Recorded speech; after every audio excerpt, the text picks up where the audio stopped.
For more than 50 years, their names were spoken in the same breath. Diane Keaton and Al Pacino, two actors whose on-screen chemistry blurred the line between fiction and truth. But when news broke that Diane had passed away at 79, something shifted in Pacino. The silence he had kept for decades finally cracked. What he revealed was not a grand confession, but something quieter. The truth about what she had really meant to him, and what he had never been able to say while she was alive. The shock that broke his silence. On the morning of October 11th, 2025, Hollywood fell silent. News broke that Diane Keaton, the actress who had defined an era of charm, intelligence, and individuality, had passed away at the age of 79 in her California home. Her family, through People magazine, confirmed that she had died after a short battle with pneumonia. They described her final days as peaceful and private, surrounded by the people she loved. But for Al Pacino, the word peaceful didn't come close to describing how it felt. He was in Paris when the call came, filming what might have been one of his last movies. For a man who had spent his life mastering silence, both on screen and off, that moment broke something inside him. When I first heard the news, I was shaken, he told Deadline days later. His statement began formally, but by the second line, his voice cracked. Diane was my partner, my friend, someone who brought me happiness and, on more than one occasion, influenced the direction of my life. Those words hit harder than any scripted line he'd ever spoken. For decades, Pacino had guarded his private life as fiercely as he had pursued his art. He almost never commented on old loves, and when he did, it was with restraint and detachment. But this time, it was different. He sounded like a man speaking not to the press, but to a ghost, one whose absence he could finally no longer ignore. Though over 30 years have passed since we were together, he continued, the memories remain vivid, and with her passing, they have returned with a force that is both painful and moving. For those who knew him, the statement was astonishing. Al Pacino was not sentimental by nature. He rarely used words like love or happiness in interviews. Yet the way he spoke of Diane revealed something deeper, an old wound that had never fully healed. Friends said he spent that weekend in his hotel suite, rewatching scenes from The Godfather and Annie Hall, lost in the memories of a time when both he and Diane were young, restless, and still untouched by the weight of legend. He thought about the small moments that had defined them, the laughter between takes, the quiet dinners after long shooting days, the way she could tease him out of his intensity with a single joke. She had seen the side of him that no one else did, the insecure, searching man behind the myth. She helped me through my ruins when I could barely stand, he had written a year earlier in his memoir, Sonny Boy. At the time, no one realized how literal that confession was. Now, it read like a premonition of farewell. That same week, tributes flooded social media. Francis Ford Coppola called her creativity personified. Nancy Meyers, who had directed Keaton in Something's Gotta Give, said, "As a filmmaker, I've lost a muse. As a woman, I've lost a sister. Goldie Hawn, Bette Midler, and Sarah Paulson each posted their memories, recalling her wit, her warmth, and her fearlessness. Yet Pacino's message stood apart. She lived without limits," he wrote in a longer letter later published by People. Everything she touched carried her unmistakable energy. She opened doors for others, inspired generations, and embodied a once-in-a-lifetime gift that radiated through her work and her life. He ended with a line that broke the hearts of millions. "I will always remember her. She could fly, and in my heart, she always will." It wasn't the voice of a movie star giving a polite tribute. It was the voice of a man realizing that the woman who had once defined his idea of love was gone forever. In those words, quiet, measured, trembling, The world heard something Al Pacino had never said before, that for all his roles, fame, and accolades, there had only ever been one person who truly knew him. And now, she was gone. The first meeting that changed everything. Their story began more than half a century ago, in 1971, when two young, unknown actors walked into an audition that would alter the course of cinema and their lives. Francis Ford Coppola was searching for something new, something real, for a film called The Godfather. Hollywood was still clinging to its polished idols, but Coppola wanted faces that felt authentic, unvarnished. He fought the studio to cast Al Pacino, a quiet, intense theater actor from the Bronx who seemed too short, too Italian, too unglamorous for the role of Michael Corleone. For Kay Adams, Michael's wife, he chose a stage actress who had just left Broadway, Diane Keaton. When they met for the first time, it wasn't fireworks. Diane later recalled how awkward it felt. Two strangers, shy and quiet, asked to play lovers. "He hardly said a word," she once said. "He just smoked, stared, and somehow that silence was magnetic." That was Pacino, mysterious, withdrawn, unpredictable. And she was everything he wasn't, spontaneous, talkative, and full of light. During filming, that difference became their connection. Between takes, Keaton was the only one who could make Pacino laugh. The crew noticed the way he relaxed when she was around, how her humor softened his intensity. Their chemistry on camera, tender, uneasy, human, was so convincing that audiences believed it instantly. But the truth was that what began as performance had already become something more. When The Godfather premiered in 1972, it didn't just launch their careers, it tied their names together forever. The film made Al Pacino a reluctant star and turned Diane Keaton into the face of a new kind of woman in cinema. Intelligent, vulnerable, independent.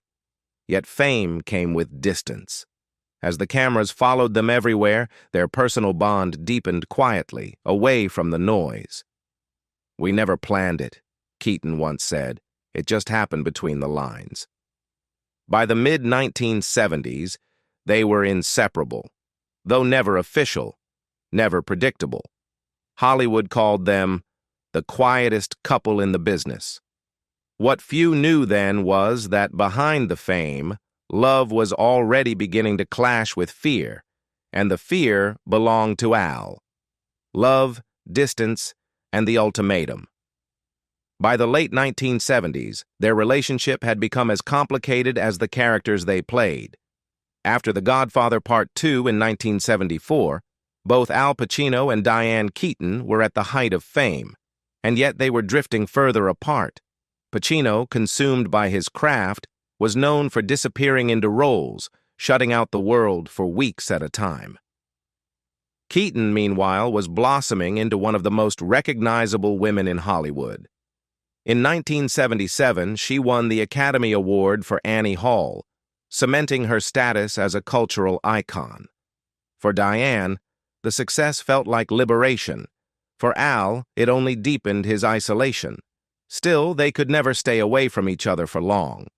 Friends recalled that Diane would show up at Al's apartment in New York unannounced, just to make him laugh or drag him outside for a walk.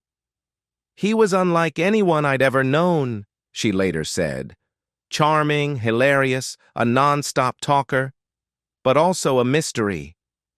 She was drawn to the part of him that resisted connection, while he was drawn to the warmth he couldn't find anywhere else.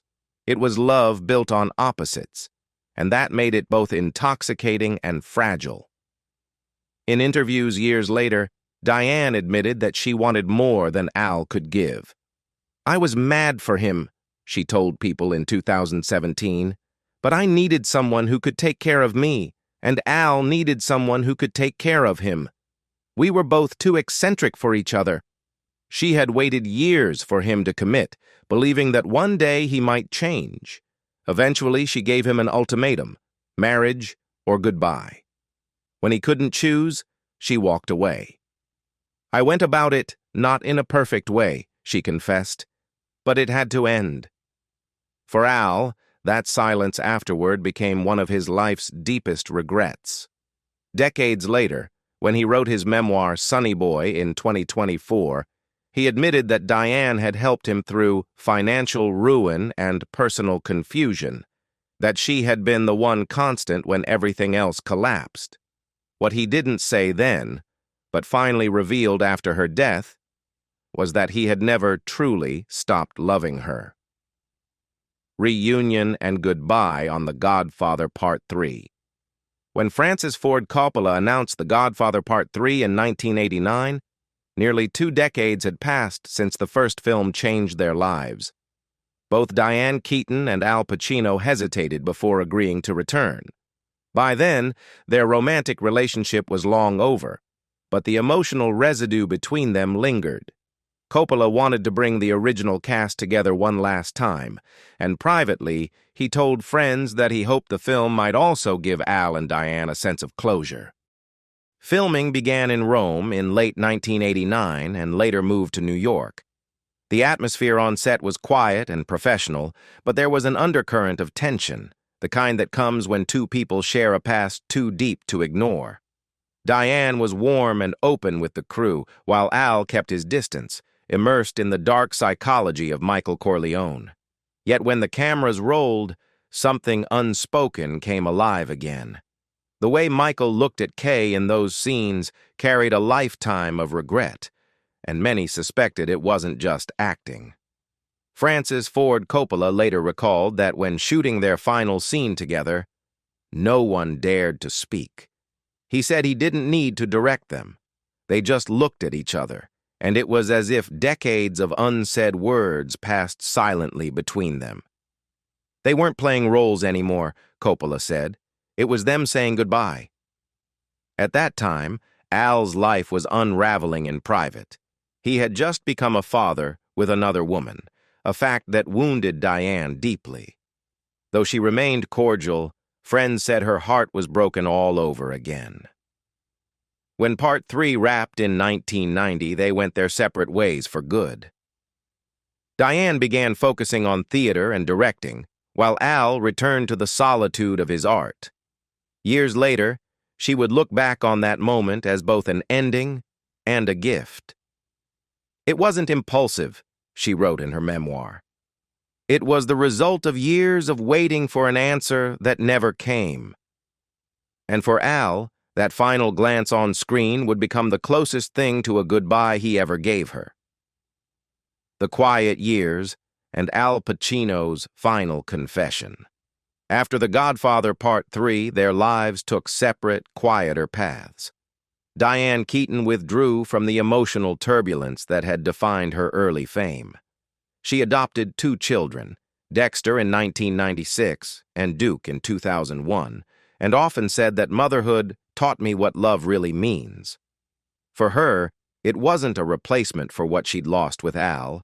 It was a reconstruction of herself, a way to build a life not built on waiting for anyone. Meanwhile, Al Pacino entered the 1990s at a professional peak. Scent of a Woman earned him his long-awaited Oscar in 1993, and Heat re-established him as the actor of his generation. Yet his private life remained unsettled. He had 3 children but never married, often explaining, "Marriage is a state I never entered, but I have known love." Friends understood that when he said love, he was speaking of one woman, Diane. For years, they maintained a respectful distance. They met occasionally at industry events, exchanged polite words, but never reopened old wounds. Still, every time she appeared on stage or in a new film, Al watched. He once told a friend, "She still brings light to the room, even when she's not in it." Diane, too, never spoke of bitterness. In interviews, she smiled when his name came up, but quickly changed the subject. The silence between them became its own language, one of mutual understanding and unfinished affection. Then, in 2024, Al released his memoir, Sonny Boy. To everyone's surprise, several pages were devoted entirely to Diane. He wrote that after his career collapsed in the late 1980s, it was she who convinced him to take the role in Sea of Love, a decision that saved both his finances and his spirit. "She helped me through my ruins when I could barely stand," he confessed. Readers sensed there was more behind the words, that the book was not just a recollection, but an apology.